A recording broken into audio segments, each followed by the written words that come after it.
विद्यार्थी मित्रांनो नमस्कार। इयत्ता तिसरी परिसर अभ्यासामधील 12वा धडा आपली अन्नाची गरज याचा स्वाध्याय आज आपण या व्हिडिओमध्ये सोडवणार आहोत। चला तर मग सुरू करूया। स्वाध्यायामधील प्रश्न अ आहे, काय करावे बरे। यामध्ये आपल्याला एक प्रश्न दिलेला आहे, एका कुंडीतील रोपटे वाढत नाही असे दिसते आहे, त्याची वाढ चांगली व्हायला हवी। आता त्या कुंडीमधील रोपटे वाढत नाही, त्याची वाढ चांगली व्हायला हवी, त्यासाठी आपण काय करायचं ते इथे लिहायचं आहे। उत्तर पाहूया। रोपाला सूर्यप्रकाश योग्य मिळतो का ते पाहू, रोपाच्या मुळातील माती सैल करू आणि रोपाला पाणी व खते वेळोवेळी देऊ। या गोष्टी जर आपण केल्या तर आपल्या कुंडीतील रोपटे व्यवस्थितपणे वाढेल। पुढील प्रश्न पाहूया। यानंतर आपल्याला प्रश्न आ दिलेला आहे, जरा डोके चालवा। त्यामध्ये पहिला प्रश्न आहे, प्राणी आणि वनस्पती यांच्यातला कोणता फरक या पाठातून तुमच्या लक्षात आला, कोणता फरक याआधी तुम्हाला माहिती होता। तर प्राणी आणि वनस्पती यांच्याविषयी आपल्याला या पाठात कोणता फरक कळाला आणि अगोदर कोणता फरक माहिती होता ते आपल्याला लिहायचं आहे। उत्तर पाहूया। प्राणी निसर्गात तयार होणारे आयते अन्न शोधून खातात, वनस्पती स्वतःचे अन्न स्वतः तयार करतात। प्राणी स्वतःहून हालचाल करतात, वनस्पती स्वतःहून हालचाल करत नाहीत। हा फरक याआधी माहिती होता।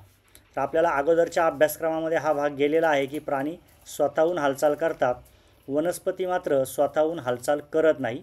हा फरक आपल्याला अगोदर माहिती असलेला आहे।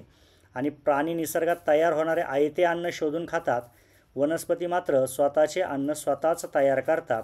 हा फरक आपल्याला या पाठामध्ये समजलेला आहे। अशा पद्धतीने आपण याचं उत्तर व्यवस्थितपणे लिहिलेलं आहे। पुढील प्रश्न पाहूया।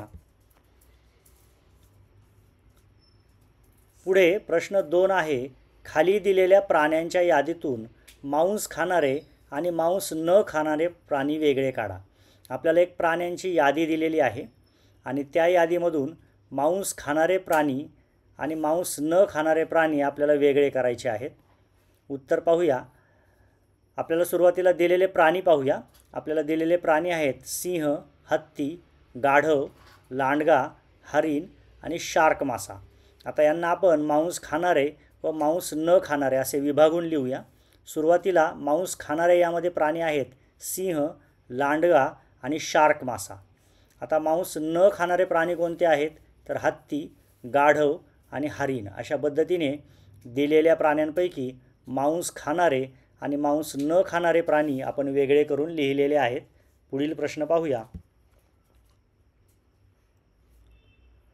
पुढील प्रश्न आहे, वाघही मांस खातो, गिधाडेही मांस खातात, पण दोघांच्या मांस खाण्याच्या पद्धतीत फरक आहे, तो कोणता। आता हे दोन्ही प्राणी मांस खाणारे आहेत, परंतु त्यांच्या खाण्याच्या पद्धतीत फरक आहे, तो आपल्याला लिहायचा आहे। तर वाघ जिवंत प्राण्यांची शिकार करून मांस खातो, गिधाडे मात्र मेलेल्या प्राण्यांचे मांस खातात, ते शिकार करत नाहीत। अशा पद्धतीने वाघ व गिधाड या दोघांच्याही मांस खाण्याच्या पद्धतीत जो फरक आहे तो आपण इथे लिहिलेला आहे। यानंतर आपल्याला पुढील प्रश्न आहे, तक्ता तयार करा। यामध्ये खाली दिलेल्या तक्त्यातील प्राणी वनस्पतींचा कोणता भाग खाऊन पोट भरतात ते लिहून कोष्टक पूर्ण करायचं आहे। आपल्याला प्राणी दिले आहेत शेळी, फुलपाखरू, सुरवंट आणि डास। आता हे प्राणी वनस्पतीचा कोणता भाग खातात ते आपल्याला लिहायचं आहे। सुरुवातीला पाहूया शेळी। तर शेळी वनस्पतीची पाने खाते, त्यामुळे आपण शेळीच्या समोर पाने लिहिलेलं आहे। फुलपाखरू वनस्पतींच्या फुलातील रस शोषून घेतात, तेच त्यांचं अन्न असतं, त्यामुळे फुलपाखरू समोर फुलातील रस असं आपण लिहिलेलं आहे। यानंतर सुरवंट, सुरवंट हे आळ्यांप्रमाणे असतात आणि ते वनस्पतीची पाने कुरतडून खातात, त्यामुळे सुरवंट समोर पाने असं लिहिलेलं आहे। आणि यानंतर आहे डास। तर डास वनस्पतीमधील रस शोषून घेतात, त्यामुळे त्याच्यासमोर रस असं आपण लिहिलेलं आहे। यानंतर प्रश्न ई आहे, थोडक्यात उत्तरे लिहा। इथे आपल्याला काही प्रश्न दिले आहेत, त्यांची उत्तरं आपल्याला लिहायची आहेत। 1, पुरेसे अन्न मिळाले नाही तर त्याचा आपल्यावर काय परिणाम होतो। उत्तर पाहूया। पुरेसे अन्न मिळाले नाही तर मरगळ येते, थकवा येतो, उत्साह वाटत नाही. यानंतर प्रश्न 2 आहे, हिंस्त्र प्राणी माणसांच्या वस्तीत का येतात? उत्तर पाहूया. हिंस्त्र प्राण्यांना कधीकधी शिकार मिळत नाही, त्यावेळी त्यांची उपासमार होते. तेव्हा हिंस्त्र प्राणी शिकारीच्या शोधात कधीकधी माणसांच्या वस्तीत येतात. पुढील प्रश्न आहे, माणसाच्या वस्तीत येऊन कोल्हे गायीची शिकार का करत नाहीत? उत्तर पाहूया. कोल्ह्याच्या अंगात वाघ सिंहांइतकी ताकद नसते, त्यांना गुरे मारणे अवघड जाते, म्हणून कोल्हे माणसाच्या वस्तीत येऊन गायीची शिकार करत नाहीत. यानंतर पुढील प्रश्न आहे, पुढे दिलेल्या विषयांपैकी एका विषयावर माहिती लिहून काढा. त्यातील पहिला आहे, वनस्पती आपले अन्न कसे तयार करतात? उत्तर पाहूया.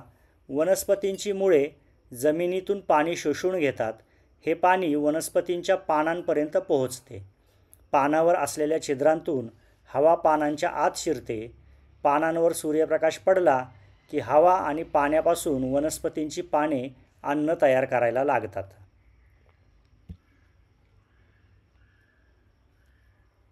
यानंतर प्रश्न 2 आहे, माणसाला अन्नाची गरज कशासाठी असते? उत्तर पाहूया. माणसाच्या शरीराचे काम व्यवस्थित चालायला हवे यासाठी अन्नाची गरज असते. अन्नामुळे शरीराची वाढ होते, शरीराची होणारी झीज भरून येते. अन्नामुळे काम करण्याची शक्ती मिळते. यानंतर तिसरी माहिती आहे, पाळीव प्राण्यांचे अन्न याविषयी आता आपल्याला माहिती लिहायची आहे. उत्तर पाहूया. गायी म्हशी पाळणारे लोक त्यांना गवत, आंबोण आणि पेंड देतात. घोड्यांना गवत व भिजवलेला हरभरा देतात. शेळ्या व मेंढ्या गवत व झुडपांचा पाला खातात. मांजर दूध पिते. कुत्रे पोळी, भाकरी व मांस मासळी खातात. अशा पद्धतीने पाळीव प्राण्यांचे अन्न आपण या ठिकाणी लिहिलेलं आहे. याशिवाय इतर काही पाळीव प्राण्यांचे अन्नही तुम्ही यामध्ये लिहू शकता. या ठिकाणी पाठावरील स्वाध्याय पूर्ण होत आहे. स्वाध्यायातील सर्व प्रश्नांची उत्तरे आपण व्यवस्थितपणे पाहिलेली आहेत. त्या सर्वांचा व्यवस्थित अभ्यास करा आणि आपल्या वहीमध्ये सुंदर हस्ताक्षरात या स्वाध्यायाचे लेखन करा. आजचा व्हिडिओ या ठिकाणी पूर्ण होत आहे. धन्यवाद.